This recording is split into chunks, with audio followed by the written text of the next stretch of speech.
Okay, so let's talk about something. Have you ever spent, I don't know, 16 plus years in school, gotten degrees, felt super accomplished, and then found yourself totally, completely stumped by a question from a 2-year-old? If you're nodding your head right now, you are definitely in the right place. Today, we're going to dig into that weird, unsettling feeling. Why, after all that education, parenting can feel like a pop quiz you never ever studied for. And wow, this quote just hits it right on the head, doesn't it? It perfectly captures that frustration so many well-educated parents feel. This sense that all those years of lectures, exams, and textbooks somehow missed the mark on preparing us for the most important job we'll ever have. So what is the disconnect here? Why do we feel so lost sometimes? It's a really frustrating paradox. But understanding the root of the problem is genuinely the first step toward building real, actual confidence as a parent. So let's start with the absolute core of the issue. First off, let me be really clear about something. This has nothing to do with how smart you are. It's not about your GPA, your degree, or your intelligence. The real problem is in how we were all taught to learn, which is, believe it or not, fundamentally different from the kind of skill that parenting actually demands. Let's think of it like this. Maybe an analogy will help. Our education system, for the most part, uses what's called the lecture method. It's like someone just handing you a recipe for biryani. It's fast, right? You get all the information, you feel like you've learned something. But parenting requires the constructivist method. That's about actually learning how to cook. That process, it's way slower. It's messy. It takes a ton of practice. But that skill, it becomes a real part of you. See, parenting isn't about reciting a recipe. It's about knowing your way around the kitchen. And this massive conflict between what we think we should know and how we actually feel, well, it leads to something psychologists call cognitive dissonance. It's that gnawing internal stress you feel from trying to hold two completely opposite ideas in your head at the same time. I'm a smart, educated person, and I feel like I have no clue what I'm doing as a parent. That dissonance, that's the source of so much of the anxiety and that feeling of low self-worth that so many new parents face. And I really, really want you to hear this. This feeling of inadequacy is not a personal failure. It's not on you. It is a direct result of an educational system that was just designed for a totally different purpose.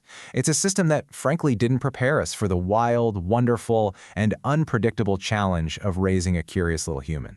Think back to school, right? It was all built around one thing: getting the right answer. We crammed facts into our brains just to pass the exam, and let's be honest, most of that information vanished the second the test was over. Asking genuine, deep questions was often seen as a disruption, not as a crucial part of learning. This whole system trained us to be amazing receivers of information, but raising a curious kid requires a completely different skill set. You have to be a guide for exploration, not just a dispenser of facts. 16 years. Just let that sink in for a second. For 16 years, on average, our brains were literally wired to just absorb and repeat. And what that means is, when our child asks why, our conditioned automatic instinct is to just give them the answer. So we're not just parenting, we're actively trying to undo years and years of our own programming every single day.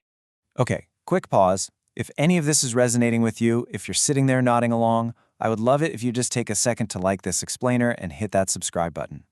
We've just spent a bunch of time diagnosing the problem, and coming up next, we're going to dive headfirst into the solution. So how do we break free from this cycle? Well, it starts by adopting a completely new mindset. We're going to explore a philosophy that shifts our focus from giving these short-term answers to cultivating long-term growth. It's called the agricultural paradigm. So what is the agricultural paradigm? I want you to think of yourself not as an instructor, but as a gardener. Seriously, your job isn't to force-feed information into your child's head, to rush the fruit.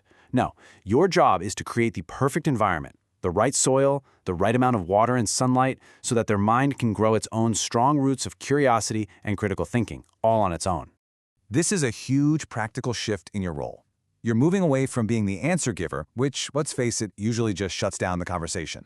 Instead, you become the curiosity guide. Instead of just spitting out facts, you start asking these thoughtful, open-ended questions. You literally stop teaching what to think, and you start modeling how to think.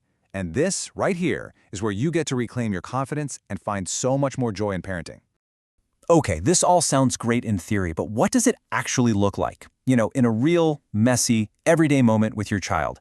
Let's walk through a super simple but really powerful example. So imagine this. Your child looks at you and says, "You're dirty." Now your instinct, the one trained by years of right or wrong tests, is to immediately correct them. No, I'm not. But what if instead you just pause, you really hear them, and then you get curious. You say, huh, that's interesting. What does dirty mean to you? All of a sudden, you're not in a debate anymore. You're on an adventure. You can go look for things that are dirty and things that are clean together, turning a simple comment into this amazing lesson in vocabulary, observation, and critical thinking. You haven't just given an answer, you've helped them construct a skill. So what's the single most important idea to take away from all of this? It's pretty simple, really. Every single question, every comment, every single why from your child, it is not a test of your knowledge. It's an opportunity for connection, and an opportunity for growth. And you know, this approach does so much more than just build your kids' thinking skills. It makes your bond stronger. It transforms parenting from this stressful series of pop quizzes into a genuinely joyful journey of discovery, together. And by honoring their natural curiosity, you don't just boost their development, you build your own confidence as their guide. Look, this isn't about becoming the perfect parent overnight. That's not a thing. It's about starting with one small shift. So, I'll leave you with this to think about. What is one question, just one moment from your day, that you can approach not as the answer giver, but as the curiosity guide? Thank you so much for hanging out with me today. If you found this helpful, please do like, share, and subscribe for more insights. We know this journey can be tough, and if you feel like you're struggling and are looking for some more personalized support, please don't hesitate to reach out using the contact info right here on the screen.